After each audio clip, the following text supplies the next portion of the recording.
നമസ്കാരം, ഞാൻ ബൈജോൻ നായർ. നമ്മുടെ ചാനലിലേക്ക് സ്വാഗതം. ഇന്ന് റാപ്പിഡ് ഫയറിൻ്റെ ദിവസമാണ്. റാപ്പിഡ് ഫയർ എന്താണെന്ന് നിങ്ങൾക്ക് അറിയാമല്ലോ. അതായത് നിങ്ങൾ ഉപയോഗിക്കുന്ന വാഹനത്തെ പറ്റി നിങ്ങൾ അഭിപ്രായം പറയുന്നു. അതാണ് റാപ്പിഡ് ഫയർ. എന്തും പറയാം, വാഹനത്തെ സംബന്ധിക്കുന്ന എന്ത് കാര്യങ്ങളും പറയാം. നിങ്ങൾക്ക് ഉണ്ടായ പ്രശ്നങ്ങൾ, ഡീലറിൽ നിന്ന് നേരിട്ട പ്രശ്നങ്ങൾ, വാഹനത്തിൽ നിന്ന് നേരിടുന്ന പ്രശ്നങ്ങൾ, സർവീസ് പ്രശ്നങ്ങൾ, അങ്ങനെ എന്തും പറയാം, അഭിനന്ദിക്കാം. അത്തരം എല്ലാ കാര്യങ്ങളും പറയാനുള്ളൊരു വേദിയാണ് റാപ്പിഡ് ഫയർ. നമ്മോടൊപ്പം ചേർന്ന് റാപ്പിഡ് ഫയർ അവതരിപ്പിക്കുന്ന റോഡ്മേറ്റ് എന്ന ആപ്പാണ്. റോഡ്മേറ്റ് 50-ലധികം സർവീസുകൾ, വാഹന സംബന്ധിയായ സർവീസുകൾ നൽകുന്നൊരു സ്ഥാപനമാണ്. ഒരു ആപ്പാണ്, സ്ഥാപനമല്ല, ആപ്പാണ്. അപ്പോൾ നിങ്ങൾക്ക് നിങ്ങളുടെ വാഹനം സർവീസ് ചെയ്യുന്ന അടക്കമുള്ള ഏത് കാര്യത്തിനും റോഡ്മേറ്റ് എന്ന ആപ്പ് ഡൗൺലോഡ് ചെയ്താൽ മതി. അതിൽ നിങ്ങൾക്ക് നിങ്ങളുടെ വീടിനടുത്തുള്ള സർവീസ് സെൻറ്റേഴ്സും അങ്ങനെയുള്ള എല്ലാ കാര്യങ്ങളും അതിൽ കാണിക്കും. ഡിസ്കൗണ്ട് കിട്ടും, നല്ല ഓഫേഴ്സ് കിട്ടും, അത്തരം പല കാര്യങ്ങളും കിട്ടും. കൂടാതെ നിങ്ങൾക്ക് ഈ റോഡ്മേറ്റിൻ്റെ ഫ്രാഞ്ചൈസി എടുക്കാനും സാധിക്കും. നിങ്ങളുടെ നാട്ടിന് തൊട്ടടുത്തുള്ള സ്ഥാപനങ്ങളെല്ലാം ഏകോപിപ്പിച്ചുകൊണ്ട് വാഹന സംബന്ധിയ കാര്യങ്ങളെല്ലാം ചെയ്തു കൊടുക്കുന്ന ഈ ആപ്പിൻ്റെ ഒരു ഫ്രാഞ്ചൈസി എടുക്കാനുള്ള സാധ്യതയുണ്ട്. അതിലൂടെ നിങ്ങൾക്ക് നല്ല വരുമാനം നേടാൻ സാധിക്കും. അപ്പോൾ എങ്ങനെയാണ് ഫ്രാഞ്ചൈസി എടുക്കേണ്ടതെന്നുള്ളതിൻ്റെ വിവരങ്ങളെല്ലാം ഞാൻ ഡിസ്ക്രിപ്ഷനിൽ കൊടുക്കുന്നുണ്ട്. നമ്പറും കൊടുക്കാം, വിളിച്ച് നോക്കുക. എന്നിട്ട് പറ്റുമെങ്കിൽ ഫ്രാഞ്ചൈസി എടുക്കുക. അങ്ങനെ റോഡ്മേറ്റിൻ്റെ ഭാഗമായിട്ട് നിങ്ങൾക്ക് മാറാൻ സാധിക്കും. അപ്പോൾ നമുക്ക് ഇനി റാപ്പിഡ് ഫയറിലേക്ക് പ്രവേശിക്കാം. അപ്പോൾ റോഡ്മേറ്റിനോട് നന്ദി പറഞ്ഞുകൊണ്ട് ഇന്നത്തെ ആദ്യത്തെ കസ്റ്റമർ ആരാണെന്ന് നോക്കാം. അപ്പോൾ അങ്ങനെ ഇനിയിപ്പോൾ നമ്മൾ പരിചയപ്പെടാൻ പോകുന്ന ഒരു നെക്സോണിൻ്റെ ഓണറിനെയാണ്. ഈ നെക്സോൺ എന്ന് പറയുന്നത് എന്താ പറയുക, ടാറ്റയുടെ ഇന്ത്യയിലെ ഒരു തലവര മാറ്റിയെടുത്തൊരു വാഹനമാണ്. അതുപോലെ വിൽക്കുന്നുണ്ട്. ഇപ്പോൾ ഏറ്റവും പുതിയ നെക്സോൺ വന്നപ്പോൾ എല്ലാവർക്കും ഭയങ്കരമായിട്ട് ഇഷ്ടപ്പെട്ടു. സ്റ്റൈലിംഗ് ഒക്കെ ഗംഭീരമായിട്ട് ഇഷ്ടപ്പെട്ടു. അപ്പോൾ എന്താണ് നെക്സോണിനെ പറ്റിയുള്ള അഭിപ്രായം ചോദിച്ച് മനസ്സിലാക്കാം. നമസ്കാരം, പേര്? സിബി ഞങ്ങൾ ഒരു പരിചയമുണ്ടെന്ന് സിബി പിന്നീട് പറഞ്ഞപ്പോഴാണ് എനിക്ക് മനസ്സിലായത്. നമ്മുടെ പ്രൊഡ്യൂസർ ആൻഡോ ജോസഫിൻ്റെ കൂടെ ഞങ്ങൾ പരിചയപ്പെട്ടിട്ടുണ്ടായിരുന്നു. ഇപ്പോൾ എന്ത് ചെയ്യുന്നു സിബി?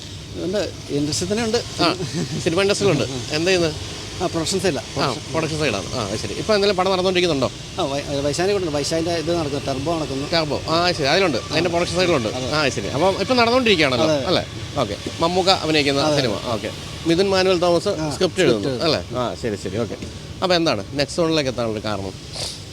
ഓട്ടോമാറ്റിക് വണ്ടി എടുക്കണം എന്നുള്ള ഇതിലായിരുന്നു അവർ. അങ്ങനെ എടുത്ത വണ്ടിയാണ്. പക്ഷേ എടുത്തു കഴിഞ്ഞപ്പോഴാണ് ഇതിന് കുറച്ച് ഭയങ്കരമായിട്ടും ഒന്നാമത് മൈലേജ് ഭയങ്കരമായിട്ട് പ്രശ്നം. ആണോ? എനിക്ക് 7-8 കിട്ടുന്നുള്ളൂ. നന്നായിട്ട് പെട്രോൾ കുടിക്കുന്നുണ്ട്. ശരി. പിന്നെ ഈ രാവിലെ വണ്ടി എടുക്കുമ്പോൾ ഒരു ഭയങ്കര പെട്ടപ്പും ചാട്ടവും ചാട്ടം. ഇത് AMT ആണല്ലോ അല്ലേ? AMT ആണ്. AMT. അപ്പോൾ നമ്മൾ ഗിയർ ഷിഫ്റ്റിന് പകരം വണ്ടി ആടിക്കൊണ്ടിരിക്കുന്ന അവസ്ഥയാണോ? അതെ. ശരി. അതായത് അങ്ങനെ പിന്നെ നമ്മൾ ഓരോ വണ്ടിയുടെ പുറകെ കിടങ്ങനെ പോകുന്ന സമയത്ത് ഈ പ്രശ്നം വെച്ചാൽ ഇതിങ്ങനെ ഈ പേടി, നമുക്ക് ബ്രേക്ക് വിടുമ്പോഴത്തേക്ക് ചാടും. അത് ശരി. അങ്ങനെ ഒരു ഫീൽ. ഇതൊക്കെ നമ്മൾ സർവീസ് സെൻ്ററിൽ പറയുന്നുണ്ട്. പക്ഷെ അവരത് തമാശയായിട്ട് കാണുന്നത്. ഈ സിസ്റ്റം അങ്ങനെയാണെന്നൊക്കെ പറഞ്ഞ് നമ്മളെ ഇതാക്കിക്കൊണ്ടിരിക്കുക. അത് ശരി. ഓണർക്ക് ഭയങ്കര ടെൻഷനാണ് സത്യം പറഞ്ഞത്. ഓണറിന് പറഞ്ഞാൽ അപ്പോൾ ഇത് ആരുടെ? സിവിലല്ല, CJ ജോൺ എന്ന് പറഞ്ഞ. അപ്പോൾ സിബിയാണ്. അവർ ഓസ്ട്രേലിയയാണ്. ഞാൻ ആ വണ്ടി എടുത്തുകൊണ്ടിരിക്കുന്നത്. ശരി. അപ്പോൾ അവർ ഓസ്ട്രേലിയയിൽ ഈ പറഞ്ഞ ഗംഭീര വണ്ടികളൊക്കെ ഓടിക്കുന്നവരായിരിക്കും. ഇവിടെ വന്നിട്ട് ഇത് ഓടിക്കുമ്പോൾ ചാടുകയാണെങ്കിൽ എന്ത് ചെയ്യും അല്ലേ? അല്ല, മോഹൻ അവിടെയാണ്. അവർ അങ്ങോട്ട് 6 മാസത്തേക്ക് പോയതാണ്. ശരി. അപ്പോൾ ഇത് ഈ സ്ഥിരം പ്രശ്നമായിട്ട് സർവീസ് സെൻ്ററിൽ പറഞ്ഞിട്ട് അവർക്കൊന്നും ചെയ്യാൻ പറ്റുന്നില്ല. ഇല്ല, അവർ പിന്നെ അതുപോലെ ഇച്ചിരി സ്ലോപ്പുള്ള സ്ഥലത്ത് വെക്കാൻ പറ്റില്ല, വണ്ടി ഉരുളുന്നു. ഒരു ഹാൻഡ് ബ്രേക്ക് ഇട്ടേ നിർത്താം, അല്ലെങ്കിൽ മാക്സിമം ഫുള്ള് നിർത്താൻ മാത്രമേ ഉള്ളൂ. അതെന്നാലും ഒരു പരിധി കഴിഞ്ഞാൽ പിന്നെ അത് സർവീസ് ചെയ്ത് വരുന്ന കുറച്ച് ദിവസം ഉണ്ടാവും, പിന്നെ പഴയ പോലെ തന്നെയാണ്. ആണല്ലേ? അപ്പോൾ ഇതൊരു സ്ഥിരം പ്രശ്നമായിട്ട് അവരൊന്നും ചെയ്തു തരുന്നില്ല. ഇല്ല, അവർ ഇത് വണ്ടി ഇങ്ങനെയാണെന്നുള്ള രീതിയിലാണ് അവരുടെ എളുപ്പമുണ്ടല്ലോ കാര്യം. അവർ മെയിൽ ഐ ഡി ഞാനങ്ങോട്ട് അവരുടെ കംപ്ലയിൻറ്റ് അയച്ചു കൊടുക്കാൻ പറ്റും. അവരെല്ലാം അവർ ചിരിച്ചുകൊണ്ടിരിക്കുന്നത്. അത് ശരി. ഇത് ഏത് സർവീസ് സെൻ്ററിലാണ് സാറ് കൊടുക്കുന്നത്? നമ്മൾ കാസർഗോഡ് നിന്നായി വണ്ടി എടുത്ത്. ഇപ്പം വാഴക്കാല ടാറ്റയുടെ മലയാളം ആണോ? മലയാളം ടാറ്റക്കാർ കാണാറുണ്ടെന്ന് എനിക്കറിയാം പ്രോഗ്രാം. തീർച്ചയായിട്ടും ഇതിൻ്റെ എന്താണ് പ്രശ്നം എന്നൊന്ന് നോക്കേണ്ടതുണ്ട്. കാരണം 2 കാര്യങ്ങളാണ് പറഞ്ഞു. ഒന്ന്, ആവശ്യമില്ലാതെ ചാടുന്നു, ഗിയർ ഷിഫ്റ്റ് അതിന് മുമ്പ് തന്നെ വണ്ടി ചാടുന്നു എന്നാണ് എനിക്ക് തോന്നുന്നത്. 2, ഹാൻഡ് ബ്രേക്ക് വലിച്ചു നിർത്തിയാൽ പോലും വണ്ടി ഉരുളാനുള്ള സാധ്യത. പക്ഷേ അതെനിക്ക് തോന്നുന്നത് ഹാൻഡ് ബ്രേക്ക് ഒന്ന് നന്നാക്കി എടുത്താൽ പറ്റാമായിരിക്കാം. പിന്നെ പഴയപടിയാവും. പിന്നെ അത് ശരി, ചെയ്തിട്ട് നിൽക്കുന്നില്ല. ശരി. അപ്പോൾ ഈ 2 പ്രശ്നം ഒഴിച്ചു നിർത്തിയാൽ അങ്ങനെ ഉണ്ട് വണ്ടി യാത്രയൊക്കെ നല്ല സുഖമാണ്. ശരിക്കും പറഞ്ഞാൽ ഈ ഫ്രണ്ടിൽ വണ്ടികളൊന്നുമില്ലെങ്കിൽ ഓടിക്കാൻ നല്ല സുഖമാണ്. ഇങ്ങനെ പോയിക്കൊണ്ടിരിക്കും. ബാക്കിൽ ഫ്രണ്ടിൽ വണ്ടി വന്നു കഴിഞ്ഞാൽ പ്രശ്നമാണ്. ചാടിയെ ബ്രേക്കിൽ നടക്കുന്നില്ല ചാട്ടം. ശരി. അത് ഭയങ്കര ഗുരുതരമായ പ്രശ്നം തന്നെയാണ്. അപകടമൊക്കെ ഉണ്ടാക്കാവുന്ന പ്രശ്നമാണ്. ഇതൊക്കെ അവരുടെ നമ്മൾ കംപ്ലൈൻ്റ് ആയിട്ട് പറയുന്നത്. ശരി. എന്നിട്ട് അവരത് സൊല്യൂഷൻ. ശരി. വേറെ ഏതെങ്കിലും വണ്ടികളുണ്ടോ ഇതിൻ്റെ ഓണർക്ക്? ഇല്ല, ഇതാണ് മെയിനായിട്ട് ഉപയോഗിക്കുന്നുണ്ട് അല്ലേ? വാഗനർ ഉണ്ടായിരുന്നു, അത് കൊടുത്തിട്ട് എടുത്താൽ. ശരി. അപ്പോൾ സിബി ഇപ്പോൾ ഈ സിനിമാ മേഖലയിലൊക്കെ ഉള്ളപ്പോൾ പല വണ്ടികൾ പലരുടെയും പല വണ്ടികൾ ഓടിക്കാറുണ്ടല്ലോ. ഇലക്ട്രിക് വണ്ടികൾ ഓടിച്ചു നോക്കിയിട്ടുണ്ടോ? ഇലക്ട്രിക് വണ്ടി ഓടിച്ചിട്ടുണ്ട്. അതിന് ഇഷ്ടപ്പെട്ടിട്ടുണ്ടോ? ഇഷ്ടപ്പെട്ടു. ഇലക്ട്രിക് വണ്ടി എന്ന് പറയുന്നതിൽ എന്താണ് ഏറ്റവും ഇഷ്ടപ്പെട്ട ഒരു കാര്യം എന്തായിരിക്കും? ഇല്ല, എനിക്ക് ഇത് പിന്നെ മറ്റു വണ്ടി പെട്രോൾ വണ്ടി ഓടിക്കുന്ന അതേ ഒരു ഫീൽ അതിൽ കിട്ടി. വേറെ അങ്ങനത്തെ ബുദ്ധിമുട്ട് തോന്നില്ല. ഞാൻ ഒരുപാട് ഓടിച്ചിട്ടില്ല, വണ്ടി ഓടിച്ചിട്ടുള്ളൂ. ഏതായിരുന്നു ഓടിച്ചത്? നമ്മുടെ ഗുണ്ടായുടെ കോന. ശരി. കോന ഓടിക്കാൻ നല്ല രസമുള്ള വണ്ടിയാണ്. എൻ്റെ ഫ്രണ്ടിനുണ്ട്. ഉണ്ട്. അപ്പോൾ ഇനി എന്താണ് അടുത്തൊരു വണ്ടി? ഇതിപ്പം മറ്റുള്ള വണ്ടിയാണ്. സിബിയുടെ കാര്യത്തിൽ ഏത് വണ്ടിയാണ് കണ്ണിൽ പെട്ടിട്ടുള്ളത്, വേണമെങ്കിൽ എടുക്കാമെന്ന് തോന്നിയിരിക്കുന്ന ഒരു വണ്ടി? കിയ ഓടിച്ചിട്ട് എനിക്ക് നല്ലതായിട്ട് തോന്നി. അത്യാവശ്യം നല്ല മൈലേജ് കൊണ്ട് വേണ്ടിയിട്ട് തോന്നിയിട്ടുണ്ട്. സെൽറ്റോസ് ആണോ? സെൽറ്റോസ് അല്ലേ? സെൽറ്റോസ് ഓടിക്കുന്നവർക്കെല്ലാം ഇഷ്ടപ്പെടുന്ന ഒരു വണ്ടിയാണ്. വളരെ മാന്യനായ ഒരു വണ്ടിയാണ് എല്ലാ തരത്തിലും. ഫീച്ചേഴ്സ് ആണെങ്കിലും ഇഷ്ടം പോലെ ഉണ്ട്.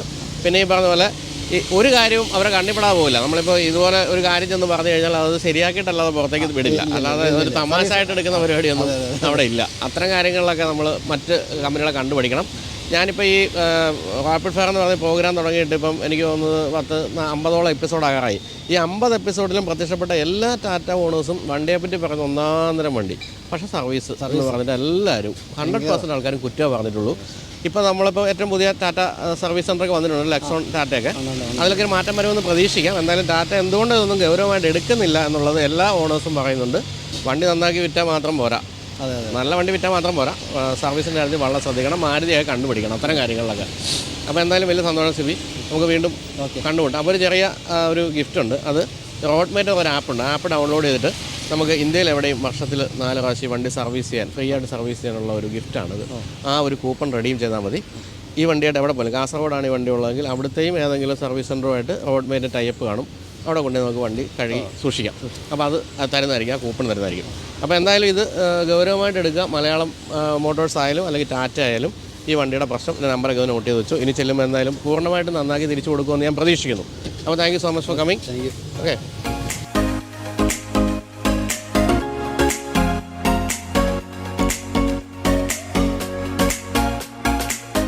അപ്പോൾ ഇനി ഞാൻ പരിചയപ്പെടുത്താൻ പോകുന്ന ഒരു ഹോണ്ട ജാസിൻ്റെ ഓണേഴ്സിനെയാണ്. ഈ ഹോണ്ട ജാസ് ഞാൻ പലപ്പോഴും പരിപാടി പറഞ്ഞിട്ടുണ്ട്. ഞാൻ ഏറ്റവും കൂടുതൽ ആൾക്കാരെ എടുപ്പിച്ചിട്ടുള്ളൊരു വണ്ടിയാണ്. എൻ്റെ ഈ സ്ത്രീ സുഹൃത്തുക്കളൊക്കെ ധൈര്യമായിട്ട് നമ്മൾ പറഞ്ഞെടുപ്പിക്കുന്ന CVT ഹോണ്ട ജാസ്.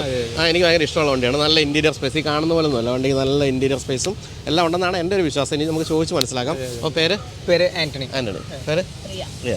ആന്റണി എന്ത് ചെയ്യുന്നു? എനിക്ക് കോൺട്രാക്ടറാണ്, കൺസ്ട്രക്ഷൻ ഇവിടെ. റിയ വർക്ക് ചെയ്യുന്നുണ്ടോ? ഇല്ല. എത്ര കാലമായി വണ്ടി എടുത്തിട്ട്? ഇതിപ്പോൾ 7 years ആകുമ്പോൾ. 7 years ആവും. ശരി.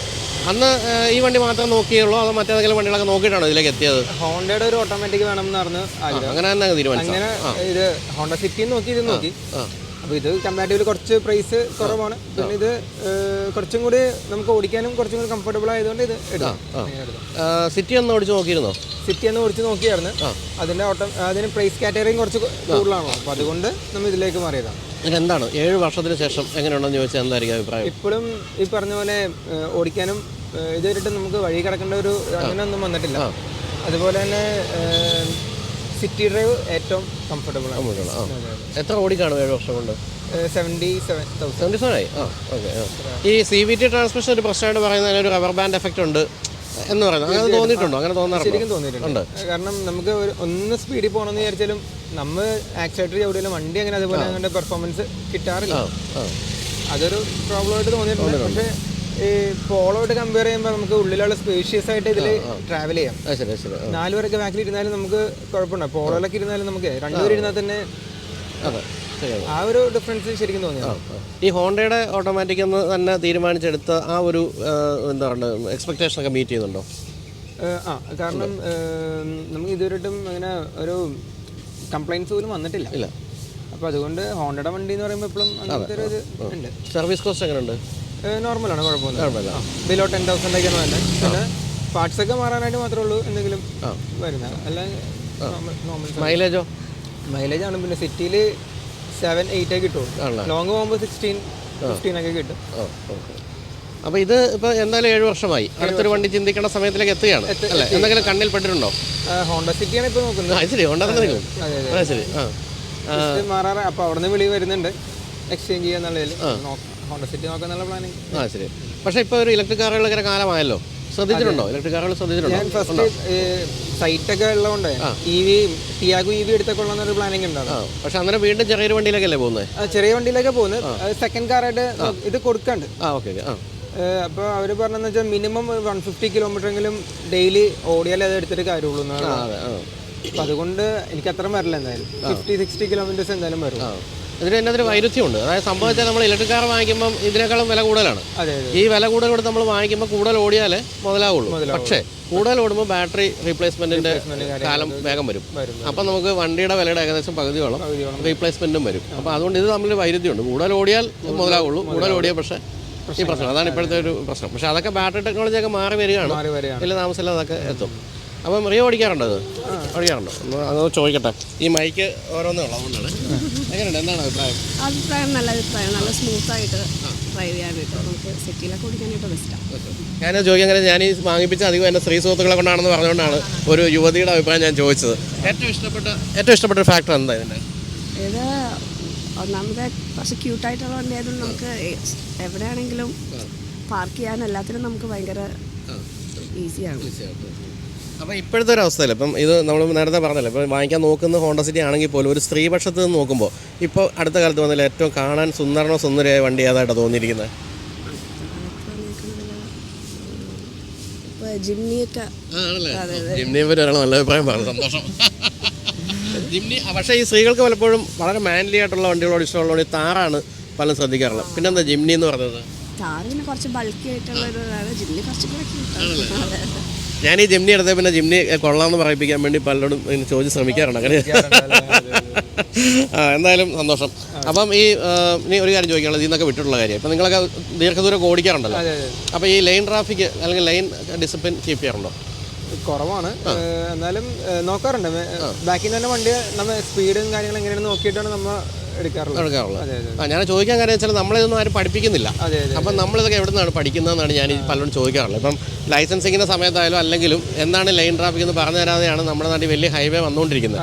അപ്പം പലരും ഇതൊക്കെ നെറ്റിലൊക്കെ നോക്കി പഠിക്കാറുണ്ട്. അപ്പം നിങ്ങളൊക്കെ എങ്ങനെയാണ് ഇത് മനസ്സിലാക്കുന്നതെന്നറിയാൻ ഞാൻ ചോദിച്ചത്. ലൈൻ ട്രാഫിക്കിനെ പറ്റി കൃത്യമായൊരു ബോധം ഇല്ലല്ലോ. ഇല്ല. ഇതാണ് നമ്മൾ ചെയ്യേണ്ട ഒരു കാര്യം. നമ്മളിപ്പം വലിയ ഹൈവേ വരുമ്പോൾ ഇനിയിപ്പോൾ ലൈൻ ട്രാഫിക്കിൻ്റെ കാലമാണ്. പക്ഷേ ഈ പ്രായത്തിലുള്ളവർക്ക് പോലും ഇതുവരെ ആരും ഒന്നും പറഞ്ഞു കൊടുത്തിട്ടില്ല. എന്നിട്ട് പിന്നെ നമ്മൾ ഈ റൈറ്റ് സൈഡിൽ കൂടെ പതുക്കെ പോകുന്ന ഒരാൾ ചീത്ത വിളിച്ചിട്ട് കാര്യമില്ല. ഞങ്ങൾക്ക് അറിഞ്ഞുകൂടാ എന്താണ് ലൈൻ ട്രാഫിക് എന്നുള്ള കാര്യം. അതുപോലെ ഏറ്റവും വലിയൊരു പ്രശ്നമാണ് നമ്മൾ നേരിടുന്നത് ഈ രാത്രിയിൽ ഡിം അടിക്കാതെ വണ്ടി ഓടിക്കുക എന്നുള്ളത്. അങ്ങനെ അത്തരം കാര്യങ്ങൾ എങ്ങനെയാണ് ചെയ്യാറുള്ളത്? രാത്രി ഞാൻ ഫുൾ ആവശ്യം വരുമ്പോൾ കേസ് എന്തെങ്കിലും ആവശ്യം വന്നാൽ മാത്രമേ ബ്രൈറ്റ് ഇടാം.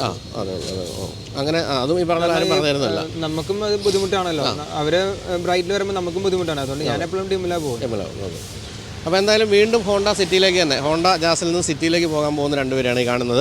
അപ്പോൾ ഹോണ്ട എന്ന് പറയുന്നത് ശരിക്കും പറഞ്ഞാൽ നമ്മൾ ഓടിച്ച് ശീലിച്ച് കഴിഞ്ഞാൽ വളരെ ഇഷ്ടപ്പെടുന്ന വണ്ടി. എനിക്ക് തോന്നുന്നത് ഈ ജാപ്പനീസ് വണ്ടികളിൽ ഏറ്റവും ബിൽഡ് ക്വാളിറ്റി തോന്നുന്നതും ഇത് തന്നെയാണ്. നമ്മളിപ്പോൾ ഒരു മാരുതി ഓടിക്കുന്ന ഫീലല്ല ഹോണ്ടയുടെ വണ്ടി. എൻ്റെ കയ്യിലുണ്ടൊരു ബ്രിയോ ഉണ്ട്, ഭയങ്കര ഹെവി ആയിട്ട് നമുക്ക് തോന്നുന്നു ചെറിയ വണ്ടിയാണെങ്കിൽ പോലും. അപ്പോൾ ആ ഒരു കാര്യം കൊണ്ടാണ് ഇവരൊക്കെ ഇത് തന്നെ ഉറച്ചു നിൽക്കുന്നത്. എന്തായാലും വലിയ സന്തോഷം വന്നതിൽ. അപ്പോൾ ഒരു ചെറിയൊരു ഗിഫ്റ്റ് ഉണ്ട്. ഗിഫ്റ്റ് എന്ന് പറഞ്ഞാൽ ഈ വണ്ടിയല്ല ഏത് വണ്ടിയും റോഡ് മേറ്റ് എന്ന് പറഞ്ഞ ആപ്പ് ഡൗൺലോഡ് ചെയ്യുക. അതിൽ നിങ്ങൾ എൻ്റർ ചെയ്യുന്ന വണ്ടിയുടെ നമ്പർ ഏതാണോ ആ വണ്ടി നമുക്ക് 4 പ്രാവശ്യം ഫ്രീ ആയിട്ട് സർവീസ് ചെയ്യാനുള്ള ഓപ്ഷനാണ് തരുന്നത്. അത് ഇന്ത്യയിൽ എവിടെയായാലും റോഡ് മേറ്റുമായിട്ട് ടൈപ്പുള്ള എവിടെയും. അപ്പോൾ നിങ്ങൾ കാശ്മീരിലേക്ക് ഓടിച്ചു പോയാൽ അവിടെയും അവരോട് ടൈപ്പുള്ള ഒരു സർവീസ് ഉണ്ടാവും. അവിടെ വാഷ് ചെയ്യാം വർഷത്തിൽ 4 പ്രാവശ്യം. അപ്പോൾ ആ കൂപ്പൺ തരാം, അത് റെഡീം ചെയ്താൽ മതി. അപ്പോൾ എന്തായാലും താങ്ക് യു ഫോർ കമ്മിങ്. അപ്പം പുതിയ സിറ്റിയുമായിട്ട് നമ്മൾ വീണ്ടും കാണുന്നത് പ്രതീക്ഷിക്കാം. ഓക്കെ മോളെ, ശരി, താങ്ക് യു.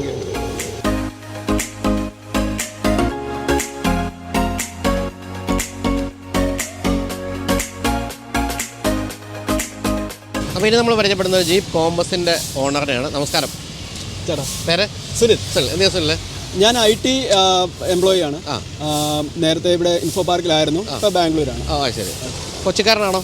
ഞാൻ പത്തനംതിട്ടയാണ് ബേസിക്കലി. ഇപ്പം തൃപ്പൂണിത്തുറ സെറ്റിൽഡാണ്. ഓക്കെ. എത്രയായി ജീപ്പ് കോമ്പസിലേക്ക് എത്തിയിട്ട്? 2 വർഷം. 2 വർഷം. എന്തുകൊണ്ടാണ് ജീപ്പ് കോമ്പസിലേക്ക് എത്താനുള്ളൊരു കാരണം? പല കാരണങ്ങളുണ്ട്. ഒന്ന് ഇതിൻ്റെ എസ്തെറ്റിക് ലുക്ക് തന്നെ. ഏത് സൈഡിൽ നോക്കിയാലും ഇത്ര പെർഫെക്റ്റ് ആയിട്ടുള്ള ഒരു വണ്ടി, ഇതിൻ്റെ ആസ്പിറേഷണൽ വാല്യൂ എവിടെ നിന്ന് നോക്കിയാലും ആൾക്കാരുടെ അപ്രീസിയേഷൻ കിട്ടുന്നുണ്ട്. പിന്നെ റോഡ് പ്രസൻസ്, ഒരു കോമ്പാക്ട് വണ്ടിയാണെങ്കിൽ പോലും റോഡ് പ്രസൻസ് നല്ല കൂടുതലാണ്. ഹാൻഡ്ലിങ് ഒരു രക്ഷയില്ല. ഹാൻഡ്ലിംഗ് എന്ന് പറഞ്ഞാൽ ഞാൻ നേരത്തെ ഒരു സെഡാനാണ് യൂസ് ചെയ്തുകൊണ്ടിരുന്നത്. ഹാൻഡ്ലിംഗ് വളവൊക്കെ ആകുമ്പോൾ ബ്രേക്ക് ചവിട്ടി തിരിച്ചില്ലെങ്കിൽ നമുക്ക് തന്നെ ഒരു കോൺഫിഡൻസ് ഇല്ല. പക്ഷേ ഇത് ഈസി ആയിട്ട് എടുത്തുകൊണ്ട് പോകാൻ പറ്റും. അപ്പോൾ ഇത് എടുക്കുന്നതിന് മുമ്പ് വേറെ ഇപ്പോൾ ഇത്രയും ഗുണങ്ങൾ കണ്ടിട്ടാണല്ലോ എടുത്തത്, മറ്റു വണ്ടികളും നോക്കിയിരുന്നോ? ഞാൻ ആദ്യം പ്രതീക്ഷിച്ചത് ഒരു ടീറോക്ക് എടുക്കാനാണ് വിചാരിച്ചിട്ടുള്ളത്. ഫോക്സ്വാഗൺ ഏതായാലും ഒരു ബിൽഡ് ക്വാളിറ്റി ഉള്ള വണ്ടി എന്നുള്ളത് ഞാൻ ഉറപ്പിച്ചിരുന്നു. അപ്പോൾ ടീറോക്കാണ് ആദ്യം മുതൽ ഞാൻ നോക്കിക്കൊണ്ടിരുന്നത്. ഇപ്പോൾ ടീറോക്ക് അറിയാം, അത് ഇമ്പോർട്ടഡ് വണ്ടിയാണ്. ആകെ 2000 യൂണിറ്റ് ഒരു വർഷം വരുള്ളൂ. അപ്പോൾ ഞാൻ 2020 ആദ്യം ഇറങ്ങി കഴിഞ്ഞപ്പോൾ അതിനെപ്പറ്റി ഒരു എൻക്വയറി ചെയ്തപ്പോൾ അവരുടെ കയ്യിൽ ഇനി പീസസ് ഒന്നും ഇല്ല, തീർന്നു പോയി എന്ന് പറഞ്ഞു. നെക്സ്റ്റ് ഇയർ വരുമ്പോൾ നോക്കാമെന്ന് പറഞ്ഞു. അപ്പോൾ അപ്പോൾ ഞാൻ വെയിറ്റ് ചെയ്തു 2021 ആയപ്പോൾ അന്വേഷിച്ചപ്പോൾ പ്രൈസ് കൂടി പ്രത്യേകിച്ച് ഒന്നും മാറ്റമൊന്നുമില്ല. എനിക്ക് തോന്നുന്നു കുറച്ച് ഫീച്ചേഴ്സ് കട്ട് ചെയ്തെങ്കിലേ ഉള്ളൂ.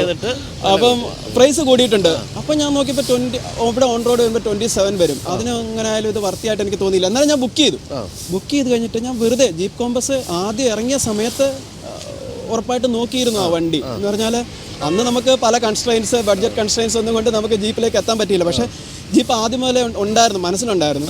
പക്ഷേ ഈ വണ്ടി എടുക്കുന്ന സമയം വരെ അതില്ലായിരുന്നു. അപ്പോൾ വെറുതെ ഒന്ന് ടെസ്റ്റ് ഡ്രൈവ് ചെയ്ത് നോക്കാനായിട്ട് ഫേസ്ബുക്കിലോ വല്ലതും കണ്ടിട്ട് അങ്ങോട്ട് ഒന്ന് എൻക്വയറി ചെയ്തതാണ്.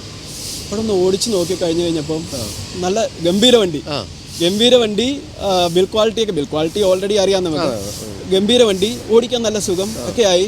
സ്പേസ് ഉണ്ട് ബാക്കിൽ. ഞാൻ വിചാരിച്ചു ബാക്കിൽ തീരെ സ്പേസ് ഇല്ലെന്നായിരുന്നു എൻ്റെ വിചാരം. ബാക്കിൽ സ്പേസ് ഉണ്ട്, കുഴപ്പമില്ല. ഡിക്കിക്ക് സ്പേസ് ഉണ്ട്, കുഴപ്പമില്ല എന്ന് വിചാരിച്ചു. അത് കഴിഞ്ഞ് ഞാൻ ടീറോക്ക് പോയി കാണാൻ പോയി. അത് കഴിഞ്ഞപ്പോൾ അവരെ വിളിച്ചപ്പോൾ പറഞ്ഞു ഒരു വണ്ടി വന്നിട്ടുണ്ട്, ടെസ്റ്റ് ഡ്രൈവ് ഒന്നും ചെയ്യാൻ പറ്റില്ല, വേണേ ഒന്ന് കണ്ടിട്ട് പോകാം എന്ന് പറഞ്ഞു. അത് കൊടുക്കാൻ വെച്ചിരിക്കുന്ന വണ്ടിയാണ്. ഞാൻ കാണാനായിട്ട് ചെന്നു. അപ്പോഴേ മനസ്സിൽ ഇതുണ്ട്, ഓൾറെഡി ഇതിനകത്ത് ആവശ്യത്തിന് സ്ഥലമുണ്ട്, അതെല്ലാം മനസ്സിലുണ്ട്. അവിടെ ചെന്ന് കഴിഞ്ഞപ്പോഴത്തേനും ബാക്കിൽ സ്പേസ് ഉള്ളതായിട്ട് തോന്നിയില്ല. പക്ഷെ വണ്ടി അടിപൊളി വണ്ടിയാണ്, കാര്യത്തിൽ സംശയമൊന്നുമില്ല. ടീറോക്ക് എന്നിട്ട് ഡിക്കി നോക്കിയപ്പോൾ എനിക്ക് തോന്നി ഡിക്കി ഇത്ര സ്പേസ് പോരാ. അപ്പം ഞാൻ പിന്നെ വിചാരിച്ചു, ഞാൻ അപ്പം തന്നെ അത് ക്ലോസ് ചെയ്തു. ഞാൻ പറഞ്ഞു എടുക്കുന്നില്ല, ഞാൻ ക്യാൻസൽ ചെയ്യാന്ന് പറഞ്ഞു. എന്നിട്ട് ഞാൻ കോമ്പസിലേക്ക് വരികയായിരുന്നു. പിന്നെ ഇതിന്റെ ഡീസലോ പെട്രോളോ? ഇത് ഡീസൽ മാനുവൽ. എങ്ങനെയുണ്ട് മൈലേജ്? കുഴപ്പമില്ല. അതായത് എനിക്കൊരു ഹൈവേ പോവുകയാണെങ്കിൽ ഞാൻ പറയാം, ഇപ്പം ഞാൻ വീട്ടിൽ നിന്ന് ഇറങ്ങി ഇപ്പം ആലപ്പുഴ വഴി വരെ പോകുന്ന സമയത്ത് എനിക്ക് 17 വരെ കാണിച്ചിട്ടുണ്ട്. അതായത് ഒട്ടും നോക്കാതെ തന്നെ, അത് അറിയാലോ, ആ ഒരു ഇതിൽ ചേർത്തല ആ ഡ്രൈവിംഗ് എന്ന് പറഞ്ഞാൽ 100-ന് അടുത്തൊക്കെ നമുക്ക് എങ്ങനെയായാലും പറ്റും. ആ ഒരു സ്പിരിറ്റഡ് ഡ്രൈവിംഗിൽ പോലും 17 തരും. നോർമലായിട്ട് എനിക്ക് തോന്നുന്നു ഒരു ഹൈവേ ട്രിപ്പ് നമ്മളൊരു ബാംഗ്ലൂർ അല്ലെങ്കിൽ ആ തമിഴ്നാട് ഹൈവേ കൂടെ ഒക്കെ പോകുകയാണെങ്കിൽ നമുക്ക് ആവറേജ് ഒരു 15 എങ്ങനെയായാലും അത് കാണിക്കും. നോർമൽ ഒരു നമ്മുടെ കേരളത്തിലുള്ള ഓട്ടത്തിനൊക്കെ 13-14 ആ ഒരു റേഞ്ചിൽ കാണിക്കുന്നുണ്ട്. ഈ ജീപ്പൊക്കെ ഇന്ത്യ വന്നപ്പോൾ എല്ലാവരുടെയും ഏറ്റവും വലിയ ആശങ്ക സർവീസ് കോസ്റ്റ് എങ്ങനെ ഉണ്ടാകും എന്നുള്ളതായിരുന്നു. എങ്ങനെയുണ്ട് 2 വർഷം ഉപയോഗിച്ചതിന് ശേഷം സർവീസ് കോസ്റ്റിനെ പറ്റി പറയുമ്പോൾ? ഇതിൻ്റെ സർവീസ് ഇൻ്റർവെൽസ് വരുന്നത് 5,000, അത് കഴിഞ്ഞിട്ട് 15,000, 30, 45 അങ്ങനെ. അപ്പോൾ 15,000 വെച്ചേ ഉള്ളൂ ഇൻ്റർവെൽ വരുന്നത്. അപ്പോൾ എനിക്ക് 5-നൊന്നുമില്ലായിരുന്നു. 15 ആയപ്പം കുറച്ച്, അതായത് ഒരു 15K അടുത്ത് വരും. 13 ആണെന്ന് സംശയം, 13 to 14 ആ ഒരു റേഞ്ചിലാണെന്ന് തോന്നുന്നു. 30 ആയപ്പോഴത്തേനും അതൊരു 18 to 90 ആ ഒരു റേഞ്ചിലാണ് 30. അപ്പം എനിക്കൊന്ന് 45 ആകുമ്പോഴും അത്ര 30-യുടെ അത്ര ഉണ്ടാവില്ലെന്ന് തോന്നുന്നു. അപ്പം സർവീസ് എനിക്ക് കോസ്റ്റ് കൂടുതലായിട്ട് തോന്നിയിട്ടില്ല. നമ്മളിപ്പോൾ മാരുതിയൊക്കെ എല്ലാ 5,000-ലും സർവീസ് ചെയ്യുമ്പോൾ 8,000 രൂപയൊക്കെ വരും. എൻ്റെ നേരത്തെ മാരുതി എനിക്ക് 12,000 വരുമായിരുന്നു. 12,000 13,000 വരുമായിരുന്നു. ഞാൻ സിയാസിന്റെ SHVS ഇറങ്ങിയ സമയത്തുള്ള മോഡലായിരുന്നു. 2015 മോഡലായിരുന്നു. അത് ഞാനൊരു 94 കിലോമീറ്റർ ഓടിച്ചിട്ടുണ്ട്. അത് പിന്നെ അതിൻ്റെ വണ്ടി സുഖമാണ് യാത്ര ചെയ്യാൻ.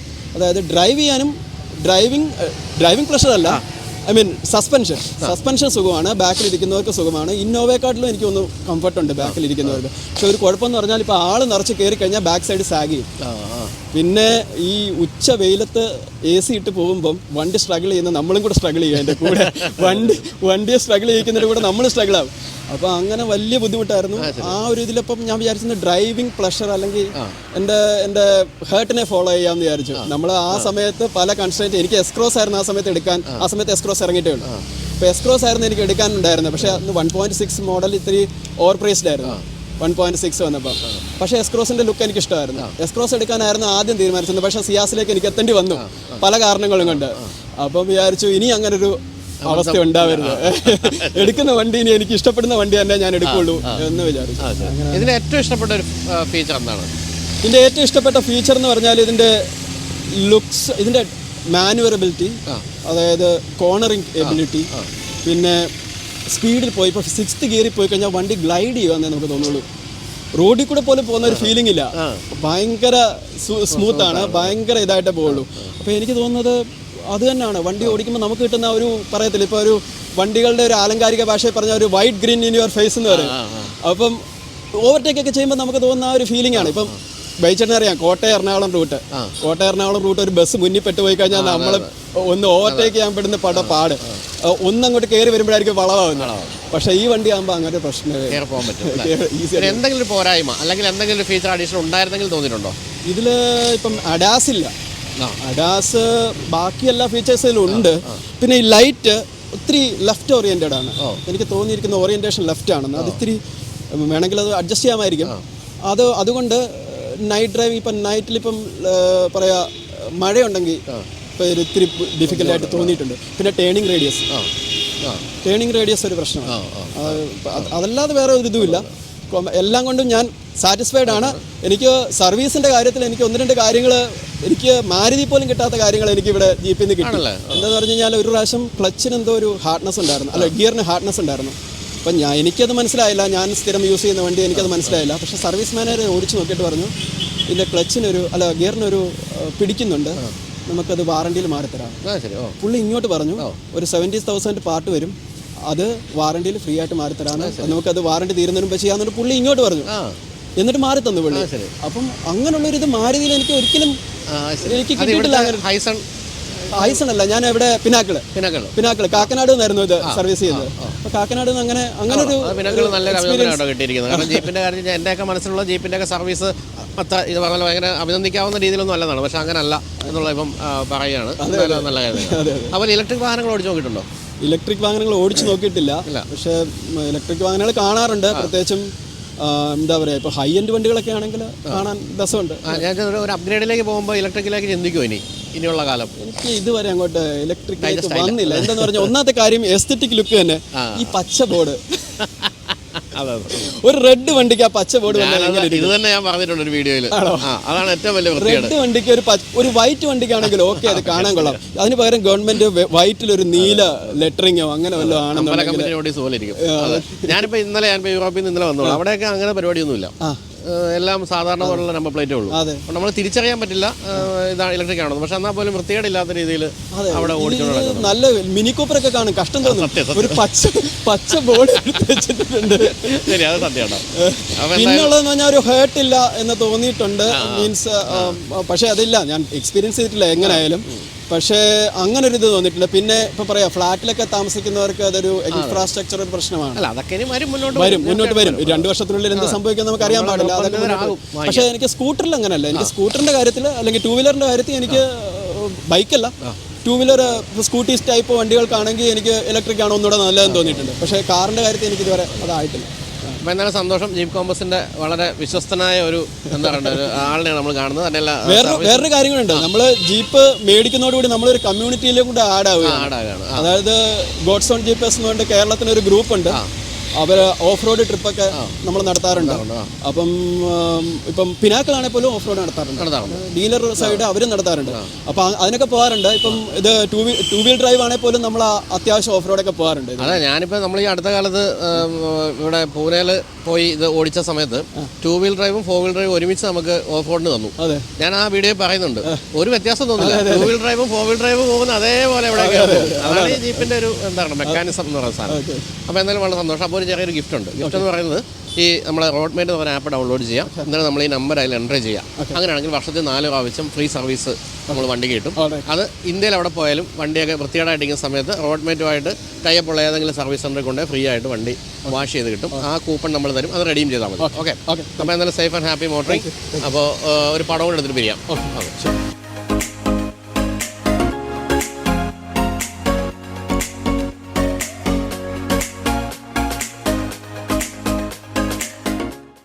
ഈ റോയൽ എൻഫീൽഡിൻ്റെ അടുത്ത കാലത്ത് ഞാൻ ഓടിച്ചാൽ എനിക്ക് ഏറ്റവും ഇഷ്ടപ്പെട്ട ഒരു മോഡലാണ് മെറ്റിയോർ. അപ്പോൾ മെറ്റിയോറിൻ്റെ ഒരു ഓണറാണ് നമ്മളിനി കാണാൻ പോകുന്നത്.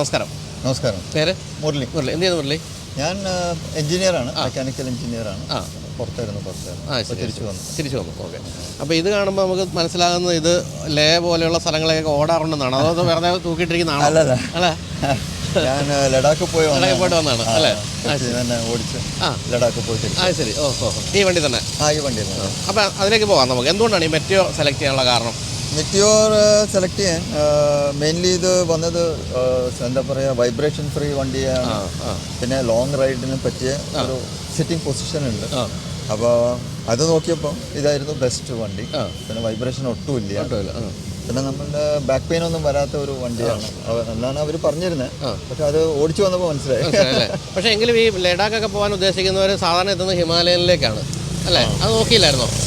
ഇല്ല, ഹിമാലയൻ പറഞ്ഞാൽ അത് ഓഫ് റോഡ് വണ്ടിയാണ്. പിന്നെ നമുക്ക് സിറ്റിയിലും സുഖമായിട്ട് ഓടിക്കാം. വേണം എനിക്ക് ഞാനൊരു കുറച്ച് ഏജ് ആയ അപ്പോൾ നമുക്കൊരു സ്ലോ റൈഡ് മതി എന്ന രീതിയിലാണ് നമ്മൾ വണ്ടി എടുത്തത്. പക്ഷേ ഇത് നോക്കുന്നവർ ആദ്യം നോക്കുന്ന മറ്റൊരു വാഹനമാണ് നമ്മുടെ ഹോണ്ടയുടെ CB350 അല്ലേ? അത് നോക്കിയിരുന്നോ? ഹോണ്ട സി അത് ഒരു ജാപ്പനീസ് അല്ലേ, ഇന്ത്യൻ വണ്ടി തന്നെ ആവാന്ന് വിചാരിച്ചു. അതുപോലെ ഇത് പറഞ്ഞു കഴിഞ്ഞാൽ കുറെ കാലമായിട്ട് ഇന്ത്യയിലുള്ള വണ്ടി ബ്രാൻഡാണ്. പിന്നെ റോയൽ എൻഫീൽഡ് പറഞ്ഞ നല്ലൊരു ബ്രാൻഡാണ്. അപ്പോൾ അത് കാരണം മേടിച്ചത്. ഒരു ആഗ്രഹമായിരുന്നു. അപ്പോൾ ഇവിടുന്ന് ഈ നാട്ടിൽ നിന്ന് മറ്റേ വെളി ജോലി ചെയ്യാൻ പോകുന്നതിന് മുമ്പ് ഏതെങ്കിലും എൻഫീൽഡ് ഉപയോഗിച്ചിരുന്നോ? ഇല്ല. ഞാൻ KB100 മറ്റേ കാവസാക്കി ബജാജ് KB100 പഴയ കൂലിയാണത് 100cc. അപ്പോൾ ഇപ്പോൾ ഇത് ഇത്രയൊക്കെ പ്രതീക്ഷയോടെ എടുത്തിട്ട് ആ പ്രതീക്ഷയെല്ലാം ഇത് മീറ്റ് ചെയ്യുന്നുണ്ടോ? എക്സ്പെക്ടേഷൻസ് എല്ലാം മീറ്റ് ചെയ്യുന്നുണ്ടോ? പിന്നെ ഉണ്ട്. ഇത് ലോങ് റൈഡ്സിന് ഒരു പ്രോബ്ലം ഇല്ലാത്ത വണ്ടിയാണ്. പിന്നെ വൈഫും ഉണ്ടായിരുന്നു എൻ്റെ കൂടെ. രണ്ടുപേരുടെ പോയാൽ അപ്പോൾ ഒരു പ്രോബ്ലം ഉണ്ടായില്ല. ഇഷ്ടമായ ലഗേജ് ഉണ്ടായിരുന്നു, രണ്ടുപേരെ ലഗേജ് ഉണ്ടായിരുന്നു. ഹൈ റേഞ്ച് കയറിയ വണ്ടിയാണ്. അപ്പോൾ ഒരു പ്രോബ്ലം ഉണ്ടായിരുന്നില്ല. അതുമല്ല പെട്രോൾ കൺസംഷനും വലിയ ഇഷ്യൂ ഒന്നും. എന്ത് കിട്ടി കാണും അത്രയും വലിയൊരു ഡ്രൈവിൽ? എനിക്ക് അവിടെ ഹൈ റേഞ്ചിലൊക്കെ ഒരു 40-42 കിട്ടി. 39 to 42 ആണല്ലേ? പക്ഷേ ഇവിടുന്ന് നമ്മൾ പ്ലെയിൻസ് കൂടെ ഓടിക്കുമ്പോൾ എനിക്കൊരു 55+60 വരെ ഞാൻ കൗണ്ട് ചെയ്തിരുന്നു കിട്ടി ഒരു പ്രാവശ്യം. ശരി. അപ്പോൾ നമ്മൾ ഹയസ്റ്റ് പാസിലും എല്ലാം പോയി. ഞാൻ ഉമ്മലിംഗ പോയില്ല.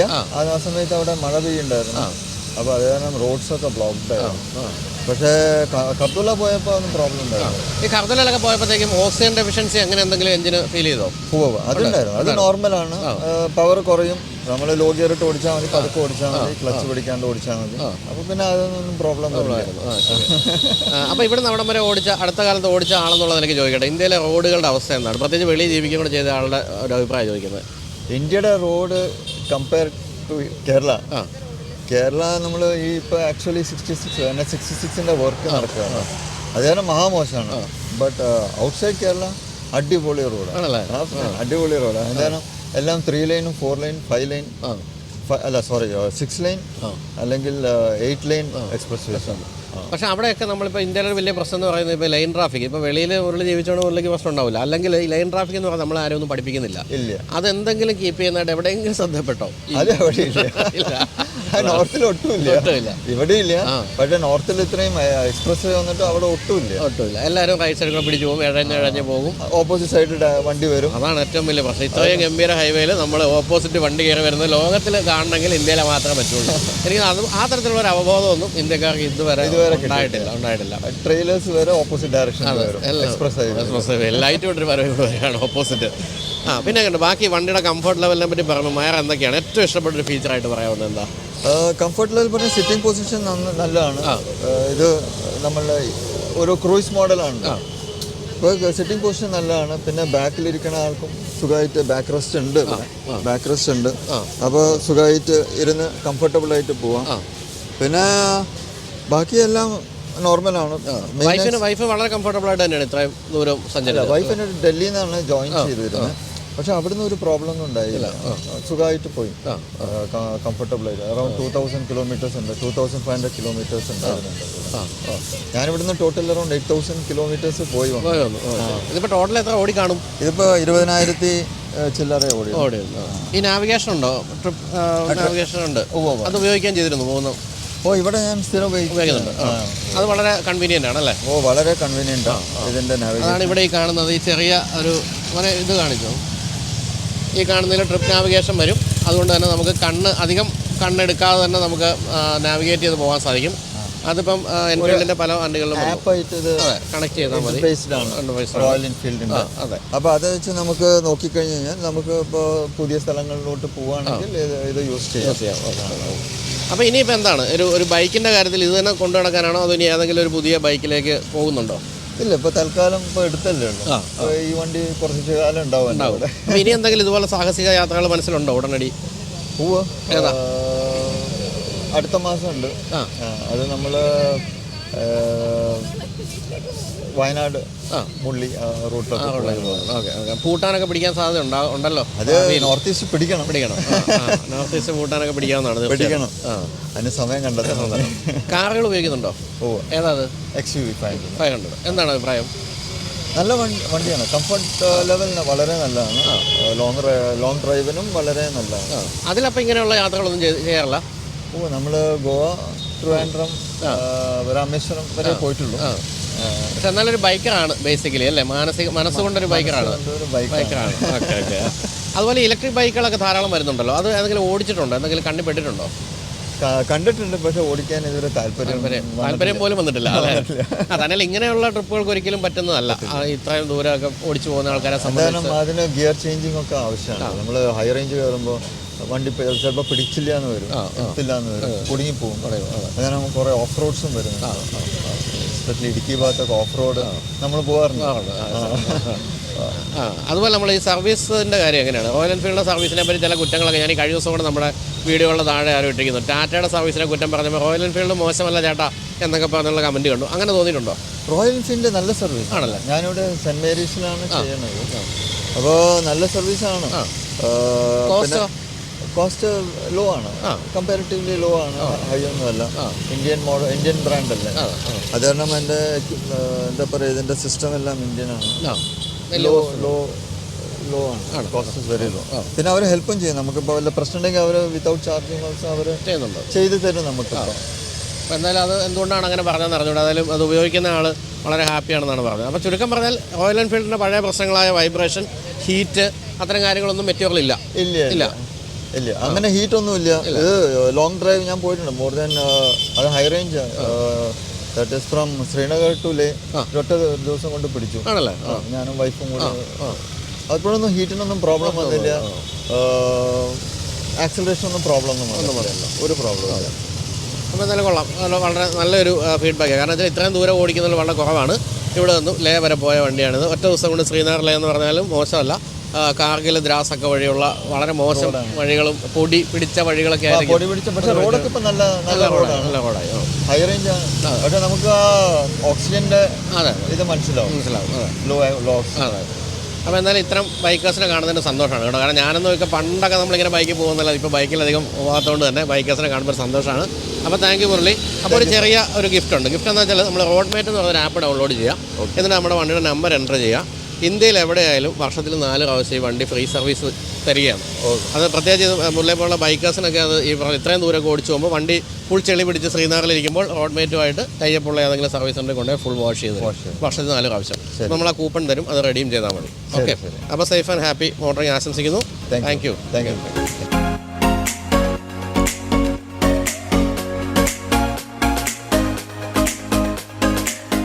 അപ്പോൾ വീഡിയോ എല്ലാവർക്കും ഇഷ്ടപ്പെട്ടു എന്ന് കരുതുന്നു. അപ്പോൾ ഇനിയിപ്പോൾ ഉള്ളത് കമൻറ്റ് ഓഫ് ദ വീക്കാണ്. നിങ്ങൾക്കറിയാവുന്ന പോലെ ആഴ്ചയിൽ ഒരിക്കൽ നമ്മൾ നമ്മുടെ വീഡിയോയുടെ താഴെ വരുന്ന കമൻറ്റുകൾക്ക് സമ്മാനം കൊടുക്കുന്നുണ്ട്. ഏറ്റവും മികച്ച കമൻറ്റിനാണ് സമ്മാനം. മികച്ച കമൻറ്റ് എന്ന് പറഞ്ഞാൽ രസകരമായ കമൻറ്റൊന്നും ആയിരിക്കണമെന്നില്ല കേട്ടോ. നിങ്ങൾക്ക് ഇഷ്ടമുള്ള രീതിയിൽ പ്രതികരിക്കാം. നിങ്ങൾക്ക് പോസിറ്റീവായിട്ടുള്ള വിമർശനങ്ങളാകാം, എന്ത് കാര്യങ്ങളുമാകാം. അതിൽ നിന്നും ഒരു കമൻറ്റിനെ പിക്ക് ചെയ്ത് 2000 രൂപയുടെ ഗിഫ്റ്റ് ഹാമ്പറാണ് നമ്മൾ നൽകുന്നത്.